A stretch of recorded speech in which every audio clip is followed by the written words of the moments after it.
Bonjour à tous, bienvenue sur l'internaute.com, 20minutes.fr et westfrance.fr pour Direct Politique, votre émission politique sur Internet. Nous recevons ce matin Michel Alliot-Marie, député européen PPE-UMP et ancien ministre d'État. Bonjour Michel Alliot-Marie. Bonjour. Merci d'être avec nous ce matin dans Direct Politique. Avec moi sur ce plateau, Michel Urvois, éditorialiste politique de Ouest France, et David Blanchard, rédacteur en chef adjoint de 20 minutes. Bonjour messieurs. Bonjour. Merci d'être avec moi pour co-présenter cette émission ce matin. Chers internautes, vous connaissez le principe, je vous le rappelle rapidement, vous avez une quarantaine de minutes pour réagir à cette interview et poser votre question à notre invité. Je me ferai un plaisir de la retransmettre en direct. Michel Alliot-Marie, avant de passer aux questions sérieuses et de fond, nous avons envie de vous interpeller sur la une du Parisien de ce matin, qui nous a un peu surpris. Vous apparaissez en une au sujet d'une émission de télé-réalité dans laquelle vous êtes grimé, a priori, pour passer inaperçu et vous fondre dans la vie des vrais gens. Tel est le programme comme il nous le présentait. Est-ce que vous pouvez nous expliquer un petit peu de quoi il retourne ? D'abord, il ne retourne pas de télé-réalité. Oui. Il ne s'agit pas de télé-réalité. Moi, je suis contre la télé-réalité pour les politiques. Je pense qu'on peut avoir une vie pleine d'humour, mais quand on est dans une fonction, on respecte cette fonction. En fait, l'émission telle qu'elle m'a été présentée avait pour but essentiellement de pouvoir montrer comment les gens abordaient dans leur vie professionnelle un certain nombre de problèmes quand ils n'étaient pas avec le ministre ou l'ancien ministre, mais simplement avec, en l'espèce, je crois que c'était un journaliste qui était prévu. Donc ça, c'était à peu près le concept dont j'ai dit effectivement que j'étais prête à le voir. Ceci dit, il n'y a pas eu de suite à cela. Et en aucun cas, je n'aurais participé à quelque chose qui relevait de la télé-réalité. Et vous avez quand même tourné une émission dans ce sens-là ? Non, l'émission n'a pas été tournée. On m'a présenté les choses, on m'a montré si cela se faisait, comment on pouvait changer un peu le profil, si je puis dire, ou le visage plus exactement, de façon à ce que les gens ne puissent pas reconnaître, ne puissent pas savoir avec qui ils étaient en train de parler. Le concept vous a été présenté, voilà. mais vous n'avez rien tourné en l'occurrence. Non, il n'y a jamais eu de tournage. Allez, passons aux choses sérieuses, si vous voulez bien. On va aborder la question de la politique gouvernementale et on va commencer par l'actualité d'hier avec le gouvernement qui a finalement changé, modifié le budget 2015 pour faire plaisir, en un sens, à Bruxelles. Bruxelles a froncé les sourcils et puis François Hollande et son gouvernement finalement ont décidé de rectifier le tir. Est-ce que ce n'est pas la preuve que le gouvernement français n'a plus sa liberté, sa souveraineté budgétaire ? Je ne pense pas que ce soit pour faire plaisir à Bruxelles. En revanche, je pense que le gouvernement, effectivement, mène une politique économique totalement incohérente, laisse filer les déficits, contrairement à tout ce qui avait été dit, et par conséquent, dans le cadre d'un ensemble européen, il est rappelé à l'ordre, parce que si on veut avoir une Europe qui soit forte, on a besoin de pays qui respectent une certaine discipline. Quel est l'intérêt aujourd'hui de l'Europe ? L'Europe, c'est de permettre à des pays qui sont développés technologiquement, socialement, etc., de se mettre ensemble pour mieux résister à la concurrence internationale.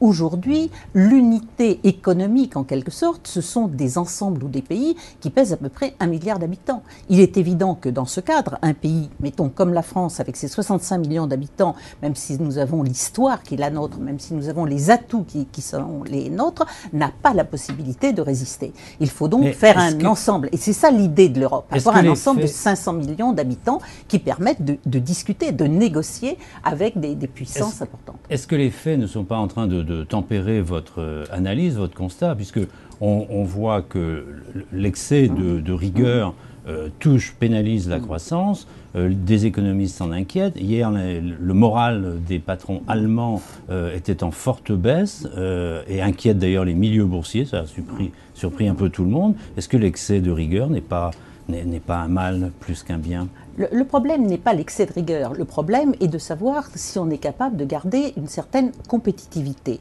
Le problème, effectivement, c'est que les pays émergents dont je parlais, la Chine, l'Inde, les pays d'Amérique latine, etc., eux ont énormément progressé. Alors, c'est vrai qu'ils ont une croissance beaucoup plus importante que la nôtre, mais il faut dire qu'ils partent de tellement bas qu'il est facile, effectivement, d'avoir une croissance à 2 chiffres, tandis que nous, qui sommes déjà à un niveau économique élevé, pour faire un petit peu plus, plus, c'est quelque chose de beaucoup plus difficile. À cela s'est ajoutée effectivement une crise qui, depuis 2008, a fait éclater un certain nombre de bulles et a souligné que finalement, depuis longtemps, nous jouons non pas à développer véritablement notre économie, c'est-à-dire notre industrie, etc., mais que nous utilisons des opportunités pour ne rien changer à notre modèle, alors même qu'il n'est plus équilibré. La vraie difficulté que nous avons, c'est que depuis maintenant 20 ans, et sur quasiment toute l'Europe, même si avec les pays de l'Est, il y a eu un petit regain, nous avons laissé partir notre industrie, nos industries lourdes en particulier, pour nous tourner davantage vers le tertiaire, en pensant justement que finalement c'était moins dur socialement, c'était moins dur de travailler dans ces domaines-là. Dans le même temps, nous avons voulu continuer d'améliorer notre protection, en particulier notre protection sociale. Nous nous sommes ouverts très largement aux autres. Nous avons dépensé plus que nous ne produisions. Non, mais et aujourd'hui, le véritable problème, d'accord sur les causes, est là. mais la brutalité du redressement, est-ce que ça ne se retourne pas contre nous? Alors, le problème, c'est que ça ne se retourne pas contre l'ensemble de l'Europe. Regardez, par exemple, ce qui se passe chez un certain nombre de nos voisins. Je mets même de côté l'Allemagne, mais regardez l'Espagne, regardez le Portugal, regardez l'Irlande, c'est-à-dire des pays qui ont eu les plus grandes difficultés, qui ont été vraiment à la traîne de l'Europe, en l'espace de quelques années, avec une politique dure, certainement pour les populations, mais très déterminée. Aujourd'hui, ils ont réussi à repartir, et ce sont des pays dont le taux de chômage baisse considérablement.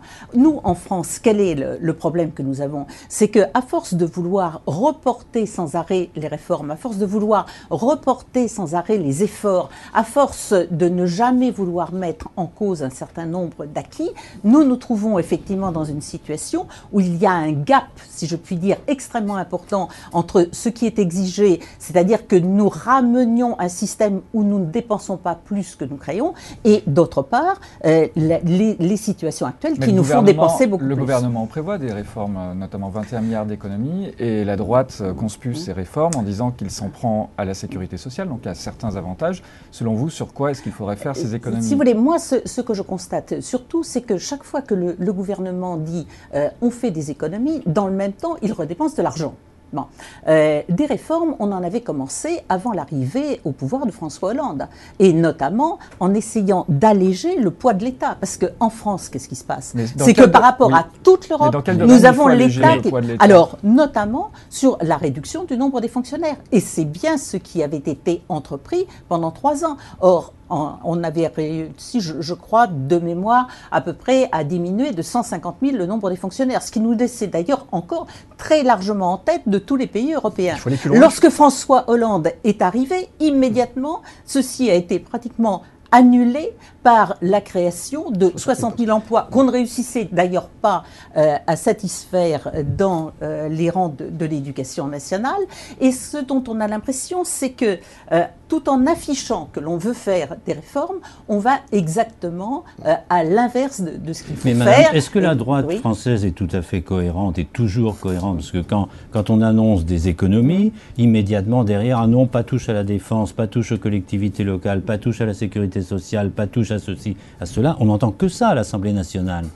Non, je vous ferai remarquer, puisque moi j'étais là avant la gauche, que effectivement vous avez des gens qui disent pas touche. Qui sont ces gens? Sont essentiellement les syndicats. Donc j'ai cru comprendre les que députés certains... de l'UMP à l'Assemblée. Non, mais vous pouvez avoir quelques individualités. Ce que je note néanmoins, c'est que les textes passent et qu'il y avait une vraie cohérence. Les 120 000 suppressions d'emplois de fonctionnaires ou 150 000 directement, vous ne pourrez pas me dire que ça n'a pas été fait. Mais ça ne suffisait pas. Non, mais attendez, entre cela ne suffisait pas et aujourd'hui ne rien faire ou aller exactement à l'inverse de ce qu'il faudrait faire et faire des dépenses supplémentaires, à ce moment-là, ça pose effectivement de sérieux problèmes. Michel Demarque, vous avez écrit un ouvrage il y a quelques semaines intitulé « La tentation totalitaire de la gauche ». Là, vous formulez d'autres critiques à l'égard du pouvoir de François Hollande. Vous accusez notamment un socialiste, je vous cite, de s'attaquer aux institutions pour sécuriser leur avenir et tenter de rester au pouvoir. Oui. Franchement, est-ce que vous craignez sincèrement un risque risque pour la démocratie française, avec François Hollande? Comme je dis, je parle de tentation totalitaire et de la gauche. N'oublions pas une chose, c'est que la gauche, et on le voit bien aujourd'hui dans tous les remous au sein du Parti socialiste, vous avez des gens qui font partie un peu de cette gauche qui voudrait être réformatrice, c'est ce que nous dit Manuel Valls, je ne sais pas jusqu'où il est prêt à mettre les choses en ordre. En tout cas, et puis vous avez des gens qui ont une vision, je dirais, plus marxiste, si vous voulez, pour simplifier de moins en moins audibles, un peu les choses. Et vous avez des gens qui veulent profondément modifier les valeurs sur lesquelles repose la société française et qui sont prêts, effectivement, parce que cela nécessite du temps, à faire un certain nombre de choses pour essayer de rester à tout prix au pouvoir. Et c'est cela que je dénonce en disant il y a des tas de petites choses dont on ne se rend pas compte finalement, parce que dans le quotidien, c'est vrai que dans notre pays, on a l'impression qu'il n'y a aucun risque en la matière. Et je dis, faisons attention, regardons un peu ce qu'est la définition du totalitarisme et on va se rendre compte qu'il y a un certain nombre de personnes à gauche, y compris au gouvernement, y compris à l'Assemblée nationale, qui ont effectivement cette tentation. Et notamment quand vous parlez des institutions, eh bien, je parle des gens en particulier, lisez l'ouvrage et vous verrez effectivement que je cite un certain nombre de personnes, même si ce ne sont pas les personnes que je veux viser, mais beaucoup plus le mécanisme mis en place. Et quand je dis on veut essayer de garder à tout prix le pouvoir, vous avez des tas d'exemples aujourd'hui. Vous avez des exemples notamment sur les tentations de report d'un certain nombre d'élections. Vous avez eu les tentations, qui se sont d'ailleurs exprimées, du redécoupage d'un certain nombre de circonscriptions. La droite l'a fait en son temps, le redécoupage. C'est ce que je dis aussi, parce que là aussi, lisez-le. Moi, je dis aussi bien ce qui s'est passé chez nous et certaines attitudes qui existent à droite comme à gauche. Ne nous faisons effectivement aucune illusion. Simplement, ce que je dis, c'est que cela prend une autre signification quand vous avez un certain nombre de personnes qui, elles, ont dans l'idée qu'il faut transformer les fondements même de la société française. Et là, je vous donne des exemples, parce que dans mon livre, vous avez de multiples exemples, et que des exemples, justement. Vous voulez, ce que je donne, c'est une grille de lecture de ces exemples dispersés, mais qui, quand on les met ensemble, doivent amener ceux qui, comme nous, je pense, sont attachés aux valeurs républicaines à réfléchir un peu. Il y a un contre-exemple, madame, par exemple, c'est la nomination de M. Toubon, ex-RPR, ex-ministre RPR, comme défenseur des droits, c'est quand même pas rien. C'est une vigile, c'est un vigile de tout ce qui peut déraper dans la société française. Non, pas exactement de tout ce qui peut déraper. Vous savez, le poste de défenseur des droits a été créé par une loi que j'ai portée lorsque j'étais garde des Sceaux. Mais moi, ce qui me frappe, si vous voulez, des nominations comme ça, vous pouvez en avoir. Je suis désolée, mais le poste de défenseur des droits, ça n'est pas un poste qui détermine l'évolution politique. C'est un poste qui est destiné à aider les citoyens dans leurs difficultés à l'égard notamment des administrations. Ça n'est pas un poste de pouvoir. C'est pas Nicolas Sarkozy qui nomme Jean-Pierre Jouyet comme ministre. Ça n'est pas Nicolas Sarkozy qui nomme 4 personnes venant du Parti socialiste au sein de son gouvernement. Ça n'existe plus aujourd'hui. Ce ne sont pas les hauts fonctionnaires affichés de gauche que moi je garde, parce que je considère que ce sont des hauts fonctionnaires et qu'ils servent bien l'État. Justement, les préfets, par exemple, vous citez les préfets dans votre livre, vous dites que François Hollande en a nommé 27, Nicolas Sarkozy, ça a été à peu près le double sur la même période. Non mais attendez, c'est pas ça le problème, encore une fois. Le problème, c'est de savoir en combien de temps et qui.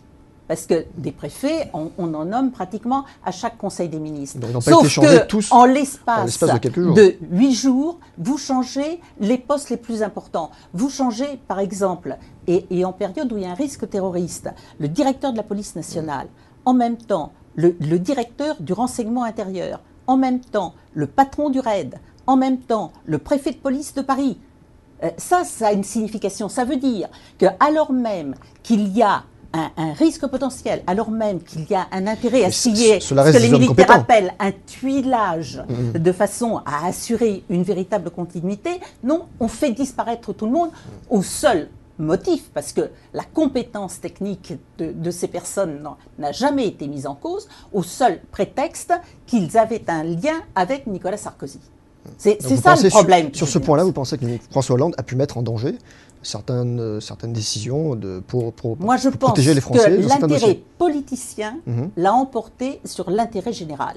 Et ce que je dis aussi, c'est qu'au-delà même des préfets et des recteurs qui ont été changés à grande vitesse, comme François Mitterrand en 1981, mais le vrai problème, c'est que ça descend beaucoup plus bas. Et moi, c'est une chose qui me frappe. Jusque-là, effectivement, qu'on change un certain nombre de personnes, ce n'était pas véritablement un problème. Mais c'est plus simplement les directeurs d'administration centrale, c'est plus simplement les préfets ou les recteurs, mais ça descend en dessous, ça descend y compris au niveau d'un interprète, y compris au niveau de secrétaire, tellement on a peur qu'il puisse y avoir une critique sur ce qui se fait ou sur ce qui ne se fait pas. Auquel cas que l'on puisse révéler ce qu'est l'incompétence ou l'amateurisme. Ça n'a pas l'air très efficace comme mesure. Ah ben, ça n'a pas réussi à tout cacher. Effectivement, les Français s'en sont rendus compte, je dirais malheureusement, et la France aussi, parce que moi, ce dont je m'aperçois et ce qui m'attriste profondément, c'est de voir que l'image de notre pays, aujourd'hui, est atteinte par cette sorte d'incapacité à bien gérer le pays, qui est celle des sociétés. Michel Alliot-Marie, on va passer rapidement, avant d'aborder le dossier consacré à l'actualité internationale, on va parler un petit peu de l'UMP, de votre formation, qui se confronte à des échéances à venir très bientôt, fin novembre. Vous avez signé, vous personnellement, l'appel des 11 eurodéputés pour soutenir Nicolas Sarkozy pour la présidence de l'UMP. Vous appeliez à son retour. Est-ce que, selon vous, c'est aussi le meilleur candidat pour 2017 ? Ce sont deux choses complètement différentes. Il y a quand même une logique, il y a quand même une dynamique que veut lancer Nicolas Sarkozy. Je dis simplement, ce sont deux choses totalement différentes. Et je regrette simplement une chose qui donne une très mauvaise impression aux Français, c'est que l'on confonde toutes les échéances. Aujourd'hui, l'UMP a effectivement à désigner un président. Il est temps, c'est vrai que nous sortons d'une période que j'ai trouvée insupportable pour ma part, et un parti politique ne peut pas aller vers des élections présidentielles sans être en ordre de bataille. Je connais bien les trois candidats, j'ai beaucoup d'amitié pour eux. Ce que je pense simplement, c'est que dans l'état où est aujourd'hui l'UMP, où il y a un besoin de rassembler des militants qui majoritairement ont une vraie adhésion à Nicolas Sarkozy, il faut aider Nicolas Sarkozy à redresser l'UMP. C'est une chose. Ensuite, mais ça ne concerne que l'UMP. Les Français s'en fichent complètement. Mais c'est la place d'un ancien président, d'être chef de parti comme ça. On a beaucoup de questions internautes là-dessus. Est-ce que c'est vraiment sa place, un ancien chef d'État, redevenir patron d'un parti ?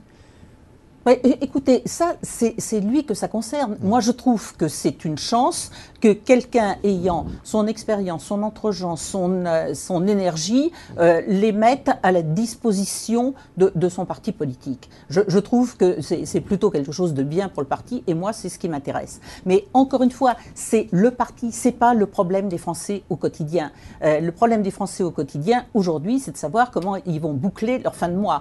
C'est de savoir si leur fils ou leur fille va trouver un emploi. C'est de savoir, quand ils sont retraités, qu'est-ce qu'ils vont faire une fois qu'ils auront épuisé toute leur épargne pour simplement payer les impôts et les taxes nouveaux. C'est ça la réalité des Français. Et c'est ce à quoi il va falloir se consacrer une fois que le problème de la présidence de l'UMP sera réglé. Nous aurons besoin, effectivement, d'écouter les Français, comme moi je le fais en retournant chaque semaine sur le terrain de ma grande euro-circonscription dans les 18 départements, et à partir de là, de faire de vraies propositions et qui soient à leurs yeux crédibles, parce qu'aujourd'hui, toute la classe politique, et si vous permettez, médiatico-politique d'ailleurs, est décrédibilisée aux yeux des Français. Il n'empêche que toute la classe politique est déjà dans 2017, en particulier à l'UMP, puisqu'il y a déjà plusieurs candidats déclarés, dont Alain Juppé. Il ne serait plus le meilleur. Vous voulez que je vous dise ce que je pense sur ça ? Je pense que tous ceux qui se déclarent aujourd'hui candidats se tirent une balle dans le pied, parce que les Français en ont ras-le-bol de voir des hommes ou des femmes politiques qui ne pensent qu'à leur carrière personnelle, alors que eux, c'est valable pour absolument tous ceux qui se déclarent aujourd'hui candidats à la présidentielle. Avant de savoir si on est candidat, il faut savoir qu'est-ce qu'on propose aux Français. Et moi, je crois que nous devons aujourd'hui nous préoccuper uniquement des problèmes des Français et de la façon dont on résout les problèmes des Français. C'est assez clair.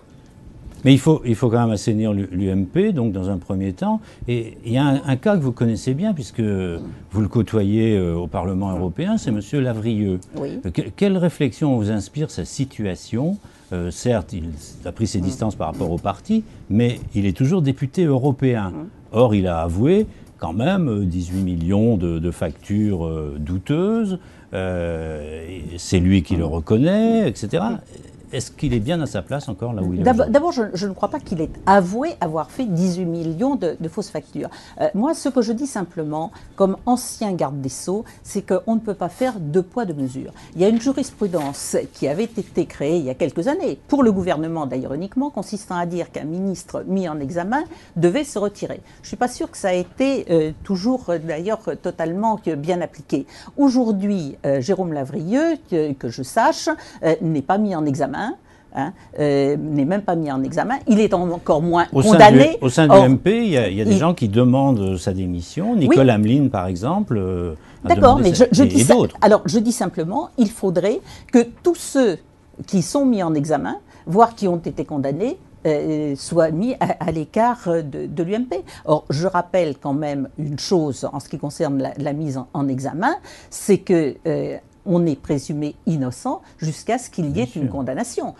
Vous ne pouvez pas avoir du deux poids, deux mesures simplement en fonction du fait que quelqu'un a dit qu'il y avait eu probablement des jeux d'écriture qui n'étaient... Donc il doit rester à Strasbourg pour l'instant. Écoutez, pour l'instant, personne ne lui demande. D'ailleurs, j'entendais l'autre jour M. Weber, qui est le président du groupe PPE, et qui disait qu'il faisait très bien son travail et que finalement, tout ceci ne le concernait pas. Ne le concernait pas, je veux dire, M. Weber, le président Une question d'un internaute qui est assez en lien. Ensuite, nous verrons, effectivement. Ne trouvez-vous pas que ce qui manque cruellement au leader UMP, ce sont des propositions sur l'Europe et pour l'Europe ? Je crois tout à fait. Alors je ne dis pas qu'il n'en manque pas, mais en tous les cas, on ne les entend pas. Et je pense qu'aujourd'hui, il faut effectivement, et vous savez combien je suis attachée à la France et toute ma carrière est destinée à ça, mais c'est justement parce que je crois à la France et parce que je veux que la France soit forte qu'il faut absolument que l'on construise davantage l'Europe. Et notamment qu'on la construise en se disant bien que pour être un ensemble de 500 millions d'habitants qui pèsent, eh bien, il faut amener à peu près tout le monde à avoir le même niveau. Et ceci s'adresse en particulier aux pays qui sont les plus récemment entrés dans l'Union européenne, les pays de l'Est de l'Europe, qui ont beaucoup à rattraper à la fois sur le plan économique, sur le plan technologique, mais également sur le plan social. Et il faut éviter d'avoir une concurrence interne à l'Europe qui finalement affaiblit les uns et les autres. Ce message-là, vous pensez qu'il n'est pas assez porté par les personnalités qui aujourd'hui ont des ambitions affichées à l'UMP? Ah mais ça certainement. Moi je pense qu'il y a des domaines dans lesquels on peut beaucoup avancer. Premier domaine d'ailleurs, et qui concerne ce gouvernement comme il a concerné sans doute certains précédents, il faut arrêter que systématiquement la France, au lieu de faire en sorte que tout le monde arrive à peu près au même niveau, elle veuille toujours faire davantage. Vous savez, on parle beaucoup, je prends 30 secondes, mais on parle beaucoup des contraintes européennes. Moi, je me suis aperçue d'une chose en étant sur le terrain avec les agriculteurs ou les artisans ou les industriels, c'est que l'Union européenne va prendre un certain nombre de directives pour essayer notamment de pousser les nouveaux pays à faire des efforts et à respecter un certain nombre de règles. Et pendant que l'on fait ça, la France, elle, va en mettre une couche supplémentaire pour paraître plus exemplaire, mais le résultat, c'est que cela crée des contraintes à l'ensemble de nos producteurs français. En matière environnementale notamment. En matière environnementale notamment, en matière sanitaire, en matière environnementale, en matière de pesticides, on l'a vu, mais on l'a vu également avec la fameuse affaire de l'échelle qui fait 3 mètres en Allemagne et 80 cm en France, pour laquelle on ne peut pas faire monter des jeunes de moins de 18 ans qui travaillent. Bon, c'est ça sans arrêt. Donc il y a une première chose à faire, c'est dire attention, la France doit attendre peut-être que les autres la rejoignent avant de vouloir faire progresser le tout. Mais il n'y a pas que ça. Oui. Mais il n'y a pas que ça.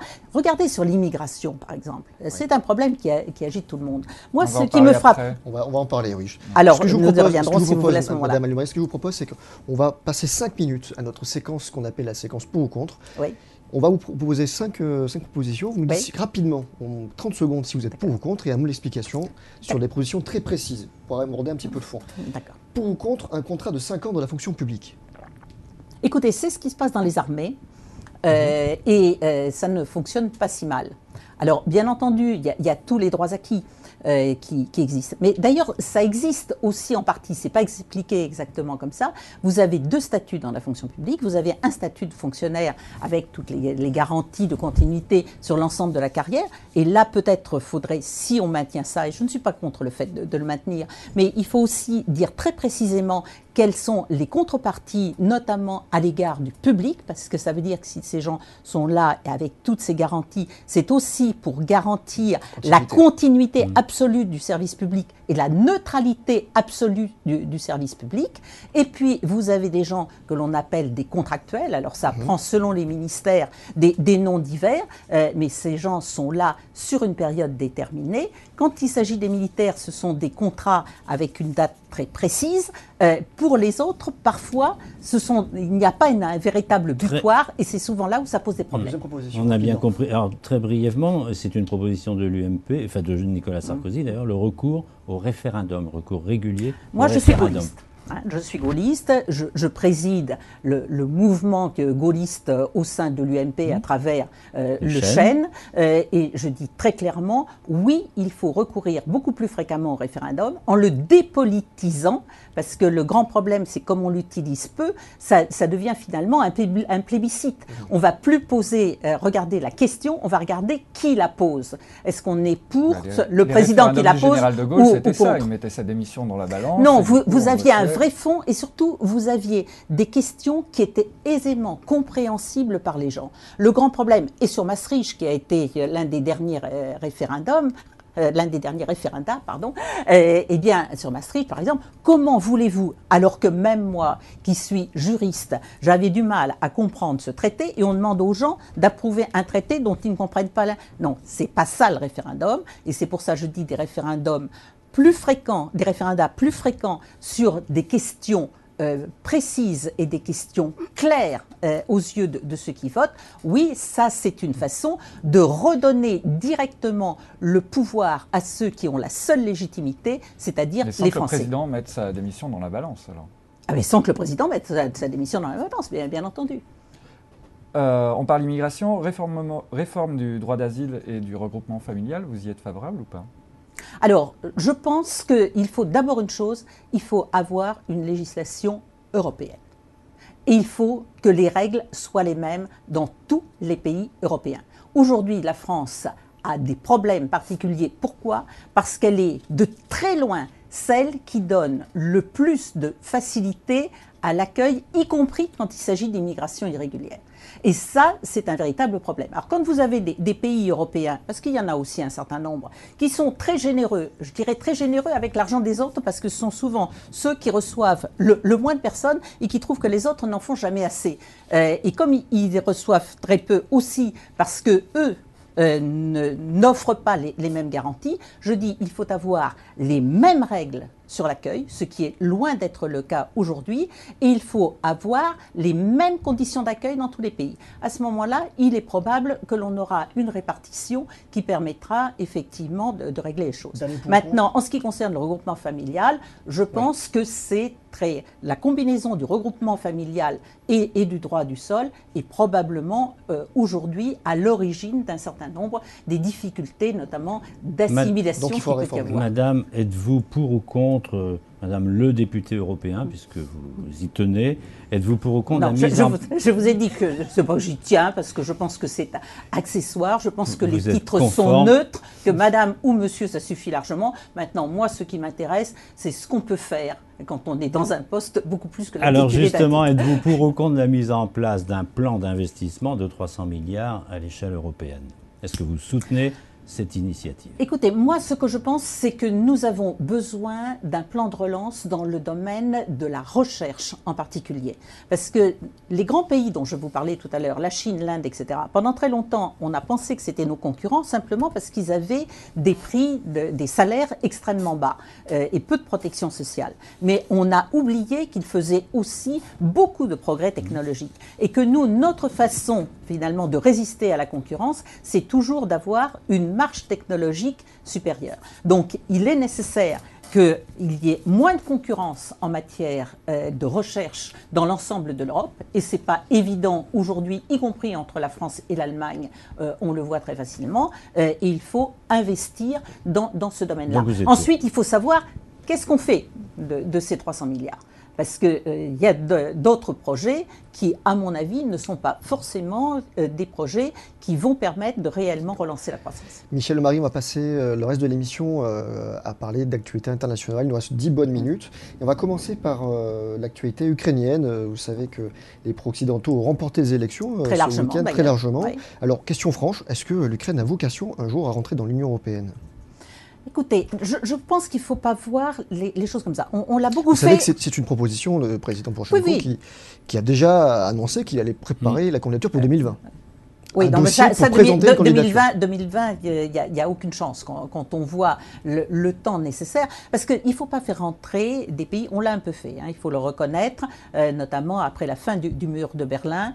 On a tendu la main à ces pays pour des raisons politiques que l'on pouvait comprendre à l'époque, et également d'ailleurs pour des raisons économiques, parce que comme je vous le disais tout à l'heure, une Europe de 500 millions d'habitants, dans la compétition internationale, ça pèse plus qu'une Europe de 150 millions d'habitants. Donc pour le cas de l'Ukraine, le véritable problème, l'Ukraine aura peut-être vocation effectivement à intégrer l'Europe.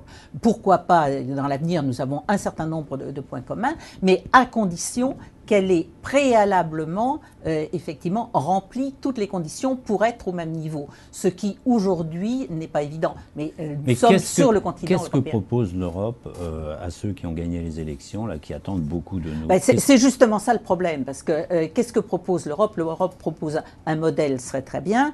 L'Europe, de temps en temps, propose un peu d'argent, mais elle-même en a tellement peu. Et d'autre part, ce que je constate moi depuis des années dans tous les domaines, c'est que souvent l'Europe annonce de l'argent et puis que 2 ans, 3 ans après, cet argent n'est toujours pas disponible. Je l'avais dit d'ailleurs à Jacques Delors une fois, vous savez, c'est quelque chose qui m'avait frappé. La première fois où j'étais parlementaire européen, on nous avait réunis de toute urgence au mois d'août pour dégager des crédits. À l'époque, c'était pour la Russie, je ne sais plus qu'est-ce qu'il y avait eu comme événement. Et puis je me suis aperçu 2 ans après que les crédits n'étaient toujours pas affectés. Et ça, c'est une des difficultés de l'Europe. Autre pays, autre sujet, l'Irak et la Syrie, le sujet ô combien grave. Il y a tout un débat pour savoir jusqu'où doit aller, quelle doit être la nature de l'intervention. Les uns, y compris dans votre camp d'ailleurs, disent il faut mettre plus de moyens aériens. D'autres disent il faudrait intervenir au sol, notamment à Kobané. Qu'est-ce qu'on fait étant donné le blocage de la situation, blocage politique, blocage humanitaire et résultats militaires incertains? Alors, la première des choses, c'est que c'est certainement l'un des points les plus dangereux, y compris pour nous, et on ne s'en rend pas compte. L'Afghanistan avait été une tentative d'Al-Qaïda de mettre en œuvre sur un territoire ces idées. Aujourd'hui, c'est autre chose, et avec beaucoup plus de moyens, Daesh ou l'État islamique, qui peut même atteindre des avions en vol maintenant. Exactement, ont aujourd'hui des moyens et ont une stratégie qui est une stratégie mondiale. Et moi, je dis souvent, nous, en Occident, souvent, nous n'avons pas une vision globale des choses. N'oublions pas que ces gens, à travers une vision très intégriste d'une religion intégriste, eux ont une idée qui est de développer leur emprise. Nous devons donc tous nous sentir concernés, tout en évitant une chose, je le dis depuis le début, tout en évitant une chose, je le dis depuis le début, c'est d'aller dans le sens finalement des intégristes et d'Al-Qaïda ou d'AQMI, qui consiste à essayer de créer les conditions d'une guerre entre le monde occidental et le monde islamique. C'est la raison pour laquelle je dis depuis le début, quoi que nous fassions, il est indispensable que les pays musulmans de la région, qu'il s'agisse du Golfe ou qu'il s'agisse de la Turquie, montrent leur implication directe et agissent directement. Certains pays l'ont fait, notamment les Émirats. Est-ce qu'il faut faire de Bachar el-Assad dans ces conditions un interlocuteur pour lutter contre Daesh ? Je pense que Bachar el-Assad a ses intérêts. Avoir quelqu'un qui lutte contre Daesh, ça ne veut pas dire avoir quelqu'un dont on approuve les méthodes. Bien sûr, mais il y a une force d'influence incontournable. Il faut discuter avec lui pour s'assurer qu'on lutte ensemble avec Daesh, ou bien est-ce que le présupposé, c'est que non, on ne discute pas avec Bachar el-Assad? Quitte à nous mettre en ça se passe d'une façon, si vous me permettez, ça se passe d'une façon beaucoup plus complexe que ça. C'est-à-dire qu'à partir du moment où vous avez une coalition, vous avez forcément dans la coalition des pays qui parlent avec d'autres pays beaucoup plus que vous ne le faites vous-même. Et en fait, c'est comme ça que vous pouvez avancer, que ce soit dans une opération diplomatique ou que ce soit dans une opération militaire. Donc, si vous voulez, c'est comme ça que les choses se passent. Et il est évident que, de toute façon, l'intervention de Bachar el-Assad ne vaut pas blanc-seing.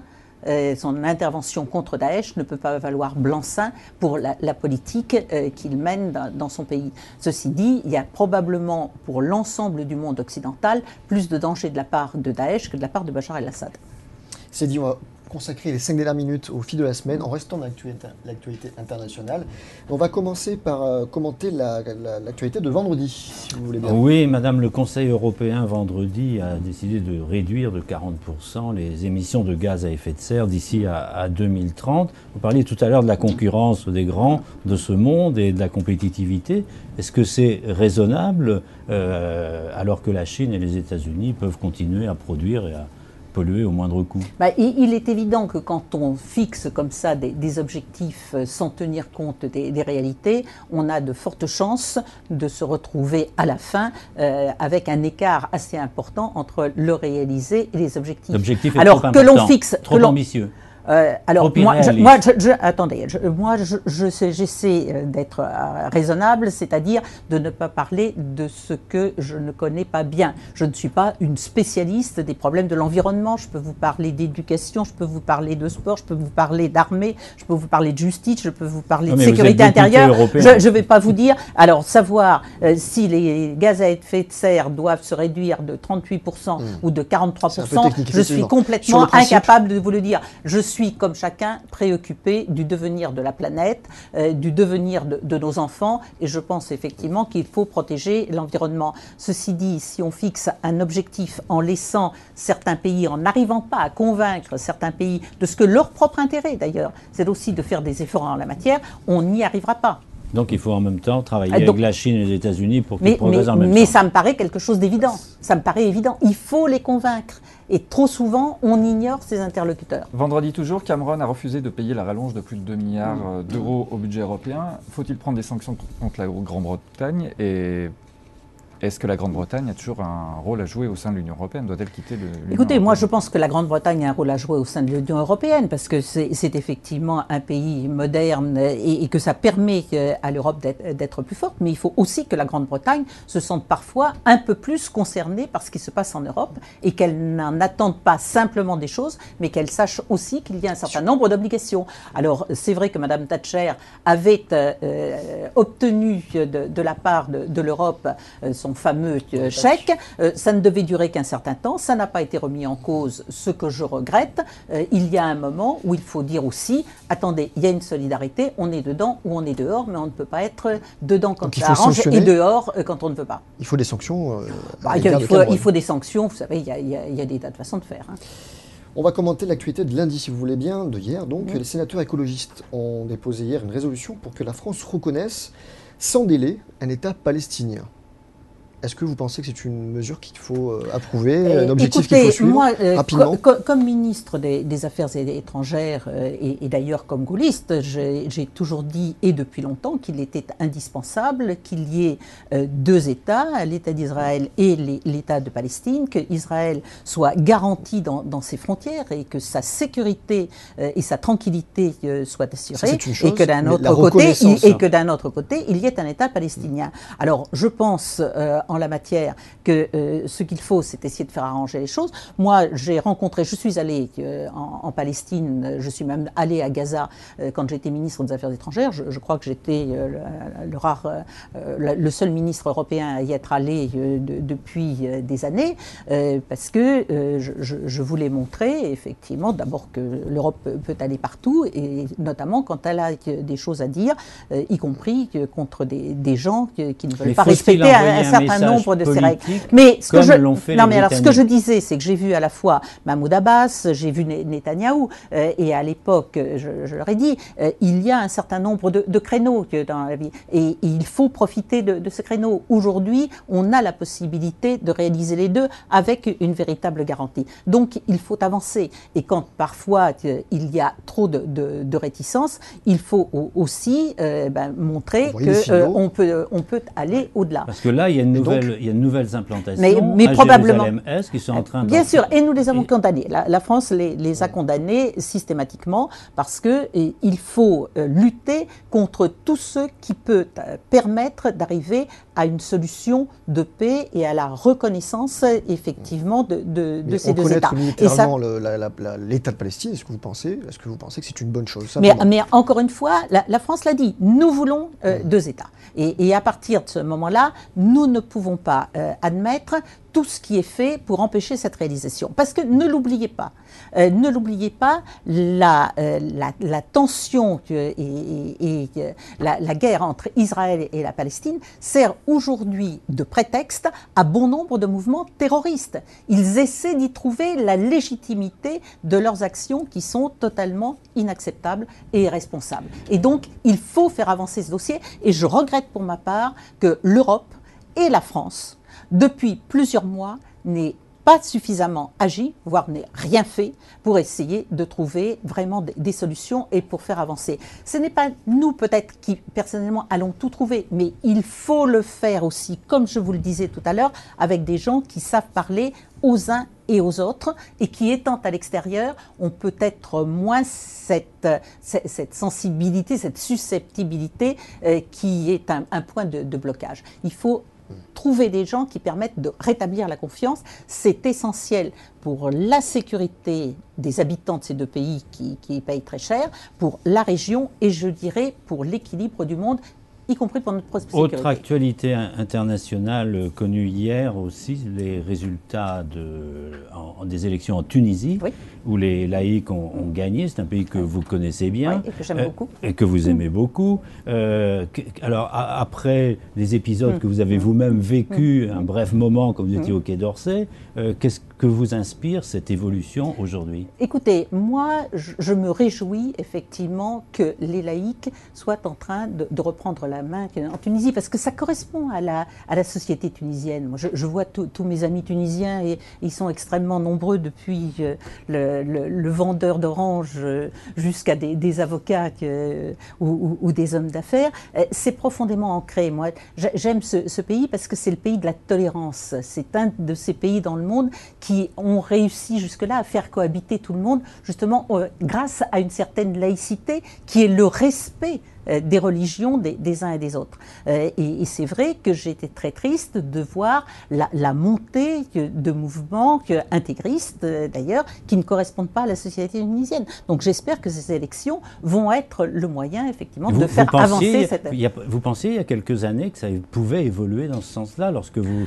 Moi j'ai toujours fait confiance à la société tunisienne, et notamment aux femmes tunisiennes, qui ont un très grand rôle. Et c'est vrai que j'étais extrêmement inquiète, comme elle d'ailleurs, quand je discutais avec elle, quand j'avais vu un certain nombre de projets qui étaient celles, non pas du premier gouvernement avec lequel j'ai travaillé, le premier gouvernement Postali avec lequel j'avais travaillé notamment pour essayer d'aider au développement économique de la Tunisie. Et comme j'étais encore à l'époque ministre des Affaires étrangères à l'Europe notamment, j'avais fait prendre un certain nombre de décisions qui permettent d'aider la Tunisie. Et parce que je pensais que c'est effectivement un pays qui, dans une région très instable, peut être un modèle à la fois de stabilité, de développement, d'ouverture et de tolérance. Vous diriez que la révolution tunisienne aujourd'hui est une réussite ?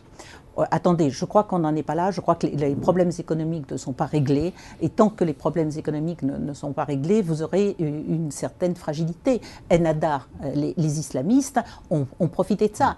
Ils ont laissé entendre qu'avec eux, les problèmes économiques et les problèmes sociaux seraient réglés. Et il est évident qu'aujourd'hui, les Tunisiens ont commencé à ouvrir les yeux et se sont dit, c'est pas par la religion que l'on arrivera à régler les problèmes économiques. Donc encore faut-il, parce que vous savez, dans des périodes instables, les gens peuvent passer de l'un à l'autre en fonction de leur déception, de leur désespoir. Mais l'évolution est positive. Voilà, mais j'espère effectivement, le fait d'avoir des laïcs à la tête de la Tunisie me paraît correspondre aux souhaits d'une bonne partie de la société tunisienne. Ce sera le mot de la fin, Michel Alliot-Marie. Merci d'avoir été ce matin avec nous dans Direct Politique. Merci messieurs d'avoir été avec moi ce matin. Merci chers internautes d'avoir été ce matin dans Direct Politique. On se retrouve mardi prochain, même heure, même endroit. D'ici là, restez connectés. À bientôt.